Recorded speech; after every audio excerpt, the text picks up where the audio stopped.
Hello guys, আজকে আমি যাচ্ছি এবং আমার বন্ধুরা যাচ্ছে ইডেন গার্ডেন। আজকে বেশ রঞ্জি ট্রফি খেলা আছে। চলো বন্ধু, এটা হলো শহীদ মিনার, স্থাপিত হয়েছিল 9 আগস্ট 1970-এ। এটা কলকাতা ধর্মতলায় অবস্থিত এবং অনেক মজবুত।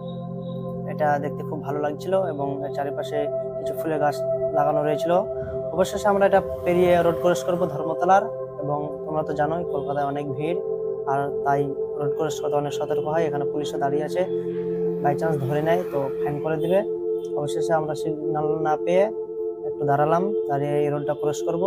যেহেতু অনেক গাড়ি চলাচল করছে, হঠাৎ যদি চলে যায়, বাই চান্স অ্যাক্সিডেন্ট হয়ে গেলে তার দায়ী কেউ নেবে না। অবশেষে আমরা শেষ পর্যন্ত দৌড়াতে দৌড়াতে পার হলাম। আর এখানে গিয়ে আমি সামনে ফেঁসে যাব, কারণ যে গাড়ি চলতে লাগবে আর ট্রাফিক ছেড়ে দিবে। আমার বন্ধুরা তো পাস হয়ে গেল, বাট আমি ফেঁসে গেলাম। কিছুক্ষণে দাঁড়িয়ে তারপরে পার হবো, কিন্তু গাড়ি চলে এলো, আমি পার হতে পারলাম না। অবশেষে পার হয়ে গেলাম। আর এই দেখছো কত বিশাল গাড়ি এবং ভিউটা সেই। আর ওই যে আমাদের ইডেন গার্ডেন, যেখানে আমরা যাব এবং আজকে রঞ্জি ট্রফি হবে আর তোমাদেরকে খেলাটা দেখাবো। বেশ খুব মজা লাগবে। আর আমি ফার্স্ট টাইম যাচ্ছি। আর অবশেষে আমি ইডেন গার্ডেনের বাইরে চলে এলাম। আর এগুলো হচ্ছে বালবের টাওয়ার, মানে যেগুলো হ্যালোজেন লাগানো রয়েছে। আর এই তো পাশে অনেকটাই গাছ চলে এলাম। তো চলো গাইজ, দেখা যাক ভিতরের দৃশ্যটা কেমন। অবশেষে আমরা গেট নাম্বার 17 দিয়ে প্রবেশ করব। আর এই যে এখান দিয়ে প্রবেশ করলাম, আবার ভিতরের দিকে যাচ্ছি। ফার্স্ট টাইম তো কিছু বুঝতে পারি না, আর একটা বেশ ভালো উঁচা ছিল। আর এই তো সামনে সিঁড়ি, ওখান দিয়ে আমরা যাব। সিকিউরিটি গার্ড কিছু বলেননি। আর সামনে ডান দিকে ছিল ওটা ওয়াশরুম। চলো আমরা সিঁড়ি দিয়ে উঠি, দেখি ভিউটা কিরকম। আর এই হচ্ছে ইডেন গার্ডেনের ভিউ। কি দারুণ! আমি দেখে তো প্রথমে মুগ্ধ হয়ে গেছিলাম। সে সুন্দর পরিবেশ।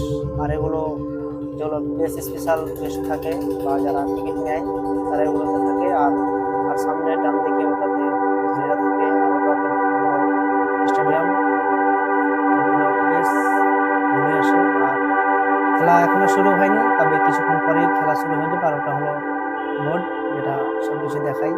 আর এই তো দেখতে পাচ্ছ একটি টাওয়ার। আর বাম দিকের রুমগুলো যারা স্পেশাল টাকা দিয়ে নেয়, তারাই থাকে। আর এই তো বন্ধু খুব মনোরম করে শুয়ে শুয়ে মোবাইল দেখছে, খেলা দেখার জন্য এসেছে, সেম আমরাও। আর এইটা তোমরা দেখে নাও চারিদিকের ভিউটা কিরকম। বেশ তোমরাও আসবে রঞ্জি ট্রফি দেখতে, বেশ ভালো লাগবে। আর এখানে হচ্ছে ওই ধনীরা থাকে, এটা হলো মেন। আর তার নিচেই করে।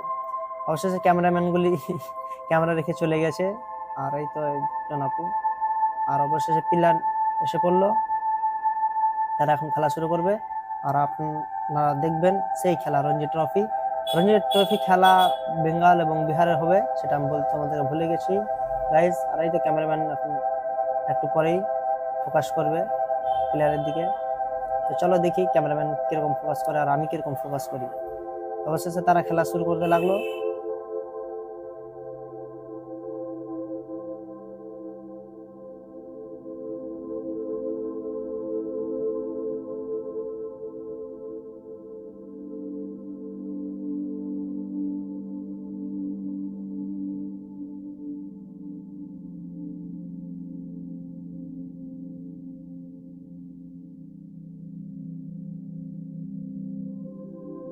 আর এই তো আমি, আমার ফ্রেন্ড এবং আরো দুজন আমার ফ্রেন্ড, আমার একটা দাদা সিনিয়র রয়েছে।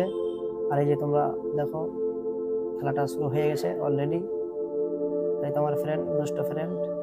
আর এই তো তারা খেলা শুরু করে দিল, প্রথম বল করলো। এই 1 রান, কিপার যাচ্ছে বল ধরতে। বেশ তারা খেলা ইতিমধ্যে শুরু করেছে। আর পরে পরে আমাদের একটা ইংল্যান্ড ভাইয়ের সাথে দেখা হলো। Yes, cricket also. Yes, cricket. Yes, cricket. Yeah, hopefully, yeah. I hope এবং তাদের সাথে যে 2-3টা ছবি তুলেছি আমার ফ্রেন্ডরা। আর অবশ্যই আমরা একটু লাঞ্চ টাইম ওয়াশরুম এলাম, ভাবলাম যে ওয়াশরুমটা কীরকম। তাই তো আমার সঙ্গে দাদাটা হাত ধুচ্ছে। আর এই তো বেশ ভালোই, অনেক পরিষ্কার। অবশেষে আবার খেলা শুরু হয়ে গেল। তারা লাঞ্চের পরে আবার খেলা শুরু হয়ে গেল। আর এই দেখো ভিউটা আমাকে বেশ খুব ভালো লেগেছে। ফার্স্ট টাইম গিয়েছি এবং রঞ্জি ট্রফি চলছিল, বেশ অনেক রানও বেঙ্গলের ব্যাট করেছিল, অনেক রান করেছে। তাই তো তারা মজা করে খেলছে, তোমরা দেখো।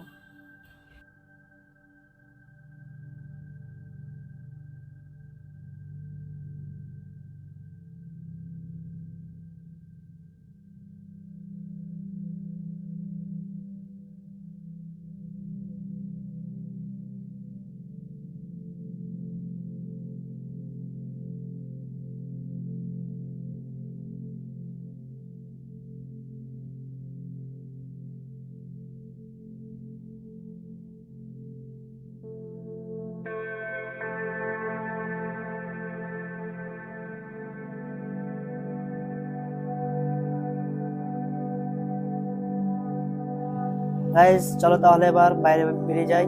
এই যে বাসটা পিছন দিয়ে দেখতে পাচ্ছিলে, এটাইতে তারা এসেছিল বাসটাই। এবং আমি বাইরে চারিদিকটা দেখাচ্ছি, বেশ মজা।